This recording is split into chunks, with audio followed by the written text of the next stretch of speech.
Bonjour à tous, on va débuter cette table ronde avec les opérateurs et les intégrateurs de la 5G industrielle.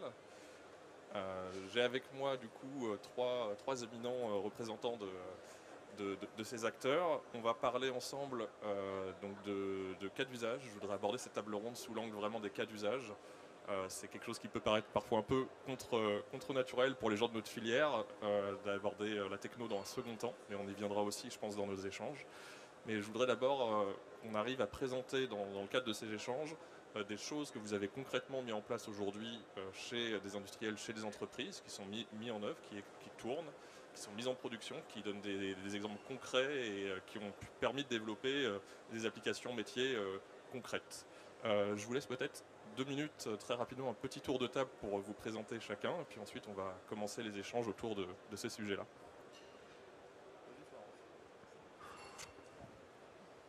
Bonjour à tous.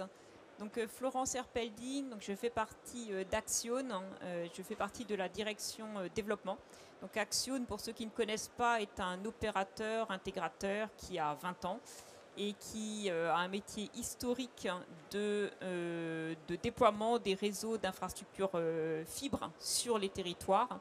Donc un acteur majeur de la connectivité et du développement des usages dans les territoires, donc sur la base des infrastructures fixes, mais également mobiles. C'est le sujet du jour.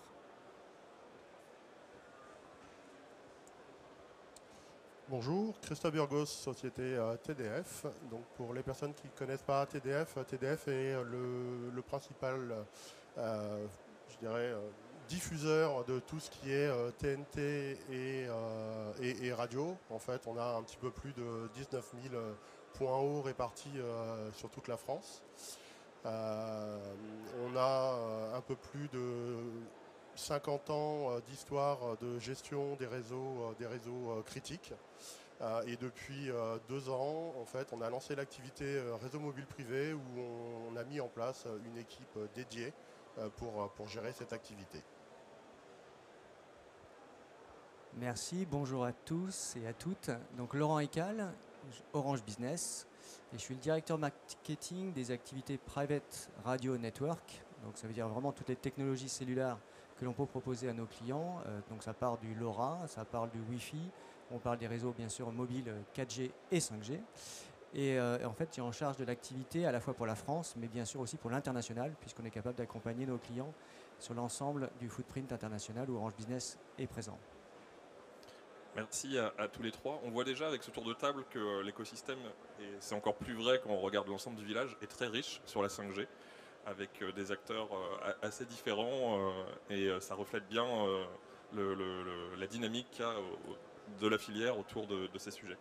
Peut-être pour rentrer dans le cœur du coup du sujet, sur les cas d'usage, on est passé en quelques années, à peine, si on revient 3 ans, peut-être 4 ans en arrière, à une époque où l'écosystème apparaissait peut-être peu mature ou pas prêt, les terminaux pas encore complètement compatibles avec la 5G, les cas d'usage qui se cherchaient encore un petit peu, à une époque où aujourd'hui on voit que les cas d'usage se multiplient dans tous les secteurs de l'économie, dans l'industrie mais pas uniquement. Et donc, je voudrais commencer cette discussion justement en donnant des exemples concrets de choses que vous avez mises en œuvre pour qu'on voit aussi un peu cette diversité de cas d'usage. Peut-être pour commencer, Florence, si tu veux commencer à présenter un cas qui est mis en œuvre, qui est exploité chez Axione. Oui, merci. Donc je vais parler d'un projet, un projet concret qu'Axione adresse pour un grand acteur dans le secteur de l'énergie. Donc le réseau, l'infrastructure de connectivité constitue le socle pour porter des cas d'usage au bénéfice de la compétitivité, de l'optimisation des processus métiers et puis également de la sécurité des personnes et des biens. Donc les cas d'usage sont multiples. Donc d'une manière générale, ce que nous observons pour cet acteur, pour ce projet concret dont je parle, mais plus largement pour l'ensemble des projets en matière de 5G privé, initialement, le client identifie 2-3 cas d'usage prioritaires qui permettent de déclencher l'investissement, qui permettent de déclencher la mise en œuvre du projet. Et une fois que l'infrastructure de connectivité, c'est-à-dire le socle, est mis en place, eh bien, la technologie booste les usages, comme ce qui se passe en fait pour le grand public. La technologie booste les usages et donc, au fil de l'eau, un nombre croissant de cas d'usage émerge. Donc, quand on parle de réseau 5G privé, eh bien, on pense bien naturellement à des cas d'usage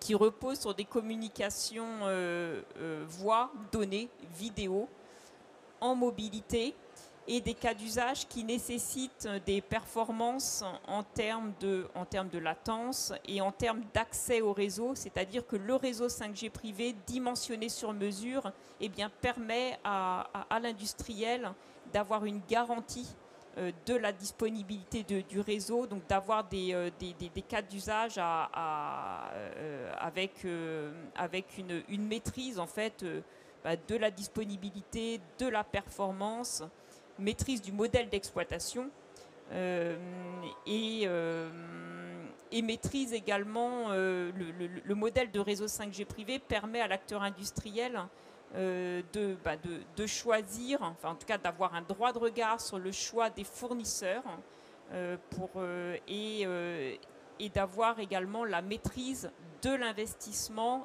et du modèle économique indépendamment des stratégies commerciales que des opérateurs grand public peuvent mettre en place. Merci pour cette présentation. Peut-être pour rebondir, je vais laisser chacun présenter aussi un cas d'usage mis en œuvre de son côté. Peut-être du côté d'Orange, on peut enchaîner aussi sur ce sujet. Et je retiens aussi deux aspects que tu as développés, Florence, qui était le côté itératif des projets, souvent un début avec quelques cas d'usage un peu critiques, puis un développement progressif qui finalement le déploiement de l'infrastructure appelle d'autres applications métiers avec le temps. Je laisserai aussi du coup Orange réagir sur ce point si c'est quelque chose qui est partagé, et le côté 5G comme enabler finalement technologique. Effectivement, donc je peux prendre un cas concret parce que c'est toujours plus illustratif. Donc on a gagné le projet Butachimie. Donc Butachimie, c'est un pétrolier qui a donc des usines à ciel ouvert, donc c'est des très grandes usines avec de grands espaces à couvrir. Donc déjà la technologie à choisir devait s'adapter à cet environnement-là. Et on est rentré par le côté cas d'usage. C'est des sites Céveso, donc haute criticité. Et donc il y a besoin pour les personnes sur site de pouvoir interagir entre elles, de pouvoir communiquer en cas d'alerte et effectivement de pouvoir avoir une personne en centrale, ce qu'on appelle un dispatcher, capable de visualiser en temps réel où sont positionnés l'ensemble des personnes sur site pour pouvoir envoyer en temps réel ces gens-là venir renforcer un point où il y aurait besoin d'avoir plus de personnes capables de résoudre une crise. Donc vraiment, on rentre sur un environnement de travail où on voit bien tout de suite le ROI, c'est être capable en temps réel de disponibilité du service pour pouvoir intervenir rapidement. Et après, sur Butachimie, on a construit avec eux où une partie de la chaîne de production est connectée et donc leur système de monitoring de la partie production est aussi connecté au réseau mobile qui permet de remonter les informations et aussi de pousser des informations vers sa chaîne de production.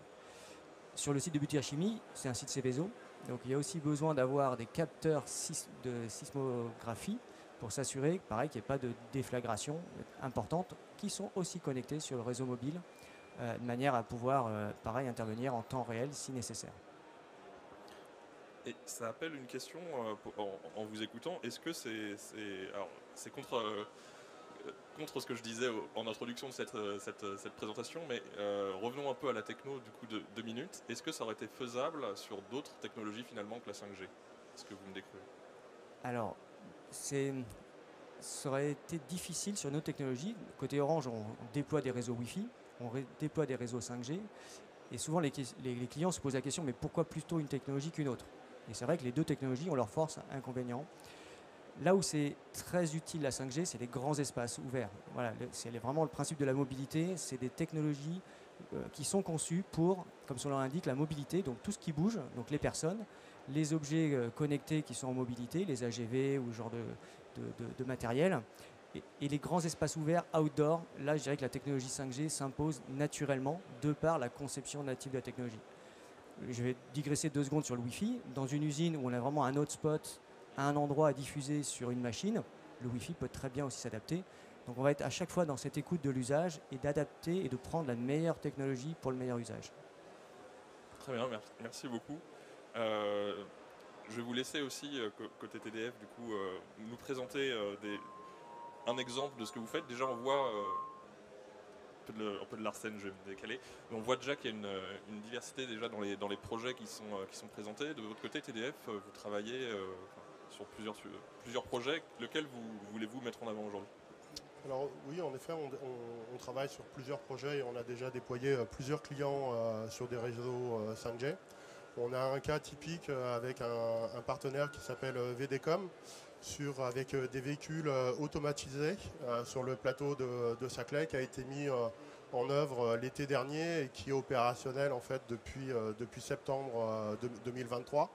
Donc ces véhicules automatisés servent aux étudiants ou aux entreprises qui sont sur le plateau de Saclay de se faire livrer soit des plateaux repas ou leurs courses tout simplement pour que les étudiants puissent gagner du temps.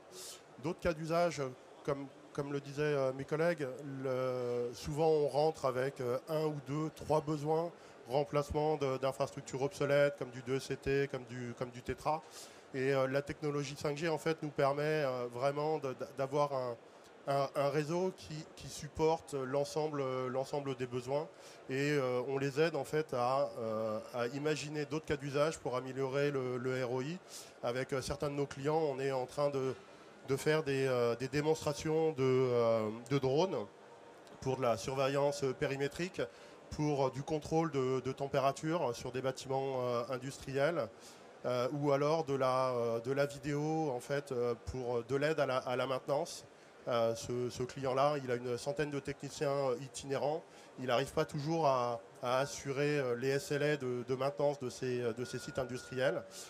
Donc avec des caméras connectées en 5G, en fait, on peut avoir un technicien n'ayant pas toutes les compétences et connaissances qui se rendent sur le site à dépanner, enfin directement un technicien du site, et le sachant qui est potentiellement de l'autre côté de la France ou ailleurs dans le monde, le guide et l'aide en fait à assurer la maintenance. Très bien, merci beaucoup pour ces 3 exemples du coup très différents qui montrent bien aussi toute la versatilité de la technologie qui permet d'embrasser tout un tas de cas d'usage très différents dans des secteurs très différents et avec parfois des contraintes environnementales en termes de couverture aussi très complexes à régler. En tout cas, avec la 5G c'est possible, mais avec d'autres technologies ça aurait été beaucoup plus compliqué. On comprend aussi ce point-là. Peut-être pour avancer, on pourrait engager la discussion sur les bénéfices. Alors, on les a déjà un peu dessinés dans certaines de vos interventions. Je vous propose de parler peut-être des bénéfices que vous avez constatés chez vos clients avec le déploiement de ces technologies, et puis peut-être de nous parler comment c'était fait avant, pour qu'on compare aussi dans la mesure du possible. Alors comment ces fonctions étaient assurées, est-ce que c'était dégradé, est-ce qu'elles n'existaient tout simplement pas, est-ce que ça a créé des usages, ça a transformé les métiers. De manière générale, réagir sur l'apport de la 5G et de ses déploiements dans les cas d'usage que vous avez décrits. Alors d'une manière générale, nos clients espèrent avoir un ROI de 10 à 20% avec l'installation d'un réseau 5G. Et en fait, ils peuvent l'avoir parce que pour beaucoup, ils ont des process qui doivent être transformés. Et le fait d'avoir un réseau 5G en indoor, en outdoor, qui couvre vraiment la globalité de l'emprise de la société, ça permet de mettre en place des digitalisations que le client n'avait pas forcément aujourd'hui, et d'ajouter, grâce au réseau 5G qui supporte en fait, qui peut supporter tout un panel d'applications, de l'aider à transformer ces chaînes de production ou ces processus en interne, qui permet réellement d'avoir un ROI sur les investissements d'un réseau 5G. Très bien, merci. Florence, je Oui. te laisse réagir aussi sur ce point et sur le côté itératif qui est repris d'ailleurs. C'est pas enfin, vous êtes plusieurs à le mentionner, ce côté déploiement progressif. Je ne sais pas si tu as des choses aussi à ajouter sur ce point, mais je constate que c'est un point qui revient régulièrement dans les échanges, dans cette table ronde et dans d'autres que j'ai pu voir ou animer. Alors, apport de la 5G, plusieurs points. Alors, un premier sujet, c'est finalement être capable de remplacer le Wi-Fi qui présente, alors pas de manière systématique, mais dans certains environnements, des limitations. On pense notamment à des environnements industriels outdoor qui subissent les limitations du Wi-Fi en termes d'interférence.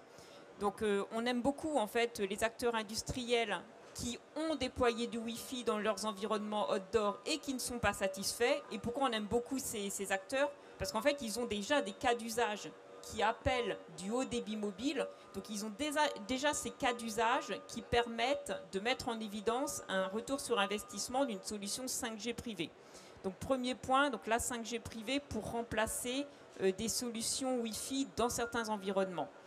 Ensuite, la solution 5G privée permet également de remplacer des solutions de réseau mobile professionnel historiques. Je pense par exemple à des technologies Tetra, des technologies DMR, qui sont dans une, enfin en tout cas qui vont être dans une situation d'obsolescence dans un calendrier relativement proche. Et donc, certains acteurs industriels subissent, entre guillemets, dans une certaine mesure, les coûts liés au contrat de maintenance de leur réseau mobile professionnel à bas débit, de leur réseau historique, et des coûts significatifs, tout simplement parce que les acteurs industriels sont parfois dans une situation de clients captifs de quelques fournisseurs de solutions Tetra, DMR, etc. Donc avec des coûts significatifs. Donc le réseau 5G privé offre également l'atout de pouvoir faire converger plusieurs technologies historiques sur une infrastructure unifiée. Donc j'ai parlé du Wi-Fi, j'ai parlé des technologies de réseau professionnel à bas débit. Et on peut également, bien entendu, envisager que la solution 5G privée permette à l'acteur industriel de remplacer également, enfin en tout cas de remplacer dans une certaine mesure les abonnements proposés par les opérateurs commerciaux qui sont aussi utilisés pour certains acteurs métiers.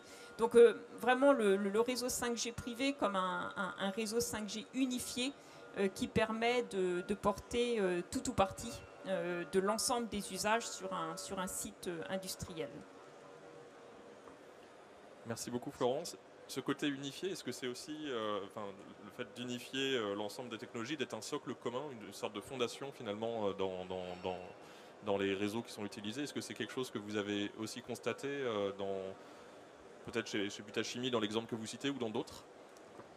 Effectivement, alors pour compléter, totalement en phase sur les cas d'usage dont on a parlé, je compléterai en disant que nous aussi on voit des industriels qui de plus en plus intègrent le smartphone pour les salariés de leur usine. Donc en fait c'est simplement le remplacement des DECT, des téléphones fixes qu'ils avaient dans les usines ou les vieilles technologies qui sont en train de remplacer par des smartphones avec tout simplement pouvoir téléphoner entre collègues et pouvoir interagir entre services. Et en fait on leur vend une couverture indoor mobile sur les technologies 4G, 5G dans l'usine. Et donc déjà, cet investissement est justifié par ce remplacement de DECT. Donc c'est un cas d'usage, on va dire classique, standard, d'opérateur mobile, auquel on justifie et on amène le ROI pour le client. Et sur ce socle-là, on va être capable d'aujourd'hui, par exemple, de proposer pour les AGV, qui sont des objets mobiles dans l'usine, qu'effectivement en Wi-Fi, c'est toujours un peu compliqué. Et sur les technologies 5G, c'est plus adapté à nouveau. Et là, l'intérêt, c'est qu'on propose sur ce réseau mobile entreprise de pouvoir proposer une architecture qui est hybride, on appelle ça. C'est-à-dire de pouvoir à la fois avoir du privatif pour les données de l'AGV, donc tout ce qui est le contrôle de l'AGV, pilotage de l'AGV, remontée d'informations de l'AGV pour l'usine, qui reste en local sur l'usine, donc l'entreprise maîtrise sa data. Et par contre, pour tout ce qui va être maintenance de l'AGV, comme c'est hybride, ça accède au réseau Internet, ce qui fait que le mainteneur de l'AGV peut intervenir sur la machine et pouvoir du coup faire une maintenance éventuellement, faire une mise à jour du logiciel de l'AGV à distance. Ça avant, ce n'était pas possible. On n'avait pas ces fameux slicing, ces fameuses capacités de séparer les usages mode privé, mode, on va dire plus Internet, ouvert sur le réseau public. Et ça permet de le faire désormais. Avant, il fallait ouvrir tous les firewalls, proxy et tout ça de l'entreprise pour que le mainteneur puisse intervenir. Donc c'était extrêmement compliqué, des processus de sécurité à tester dans tous les sens pour l'entreprise, donc c'était vraiment, vraiment un frein. Là aujourd'hui, la 5G nativement permet de faire ces cas d'usage. Merci beaucoup. Très intéressant, effectivement, très concret. Avec une approche un peu différente avec le côté hybride, ce qui reflète bien la richesse de l'écosystème dont je parlais tout à l'heure au sein du village, avec chaque acteur qui a des choses à proposer pour répondre à des besoins à chaque fois très spécifiques de l'industrie. On a parlé pas mal de temps des bénéfices. Je vous propose d'avoir un point de vue peut-être un peu plus dur sur, au contraire, les obstacles que vous avez pu rencontrer. Ce qui peut aussi amener, ce qui peut être aussi une forme de conseil pour les gens qui voudraient se lancer. Par rapport au chemin que vous avez parcouru ces dernières années, qu'est-ce que vous pourriez mettre en avant comme obstacle, comme point d'attention, comme conseil pour les gens qui voudraient se lancer? Florence, je te laisse.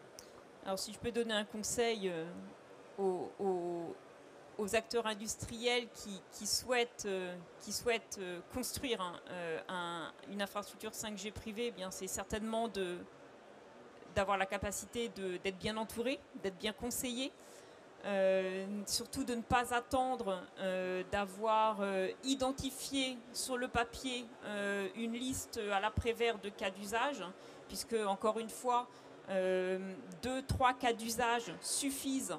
Dès lors qu'ils sont identifiés comme prioritaires, comme point de douleur, suffisent pour mettre en évidence un retour sur investissement d'une solution 5G privée. Donc j'encourage vraiment les acteurs à engager donc une démarche itérative. On n'est pas sur une opération du grand soir. On ne sait pas déployer un réseau 5G privé qui va adresser tout de suite une multitude de cas d'usage. Donc approche itérative en matière de cas d'usage, approche itérative en matière de périmètre de déploiement également, et capacité à bien s'entourer. En effet, quand on s'adresse à un DSI, bien souvent le DSI, il maîtrise très bien les technologies de type Wi-Fi. Il est parfois moins à l'aise sur des technologies de 5G privées. Donc il y a un sujet de compétences également, mais ces compétences, dès lors qu'on est bien entouré, par les opérateurs, par les intégrateurs, et puis encore une fois avec cette démarche cette démarche itérative, ça permet également à l'acteur industriel de gagner en compétences. Je pense également un atout qu'on voit par rapport à cette démarche itérative, eh bien c'est un levier pour impliquer les opérationnels métiers. Et cette implication des opérationnels métiers est également et forcément un prérequis pour contribuer au succès de la mise en œuvre de l'infrastructure de connectivité. L'implication des opérationnels métiers à tous les niveaux.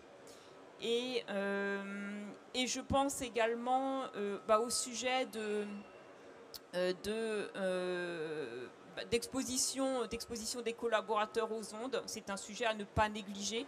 Donc tout ça, ça passe par l'implication à tous les niveaux de l'ensemble des métiers de l'entreprise. Ça ne peut pas être un sujet uniquement porté par le DSI ou par un patron de site. C'est un sujet d'entreprise.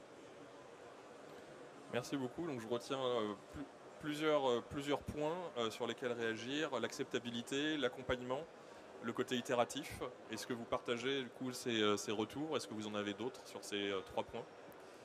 Effectivement, c'est une approche par étapes. Point important également, c'est qu'on va être dans un écosystème qui est assez complexe. Effectivement, il y a beaucoup de produits qui vont être à déployer, donc de l'IoT, des devices, des accessoires, de la sécurisation sur ces devices, du management de ces devices. Et donc, il va falloir avoir une validation bout en bout de toute cette chaîne et le maintien en conditions opérationnelles. Et pour vous donner un exemple, en ce moment, on est très impliqué sur la préparation des Jeux Olympiques. Et dans le cadre des Jeux Olympiques, on va équiper les 13 000 volontaires sur l'ensemble de tous les de tous les events où il va y avoir du sport, d'une solution justement de réseau privé qui leur permet de pouvoir communiquer entre eux et d'être prioritaires, donc le fameux slicing, ils sont prioritaires sur, bien sûr, le grand public dans les stades. Et bien en fait, pour valider toute la chaîne de bout en bout pour justement les volontaires, avec les petits accessoires qui vont bien, qui sont très riches en termes de type d'accessoires, les devices, la sécurité qui va dessus. Vous doutez bien que pour les JO, il faudra très très vigilant sur la sécurité. Voilà, quand il faut valider tout ça de bout en bout, il faut être capable d'amener des expertises sur chacune des briques et pouvoir justement s'assurer que globalement tout fonctionne. Donc à nouveau, c'est itératif et beaucoup d'étapes, de jalons, et être entouré d'acteurs qui ont déjà fait ces projets-là va vous aider à franchir de manière plus sereine toutes ces phases indispensables. Donc là aussi un projet d'entreprise aussi en quelque sorte, qui doit mobiliser l'ensemble des parties prenantes de l'entreprise. Est-ce que vous avez aussi noté côté TDF cette difficulté entre IT et OT, l'articulation dans les projets? Est-ce que c'est un point que vous avez relevé? Complètement. C'est des métiers qui ne se parlent pas ou vraiment très très peu.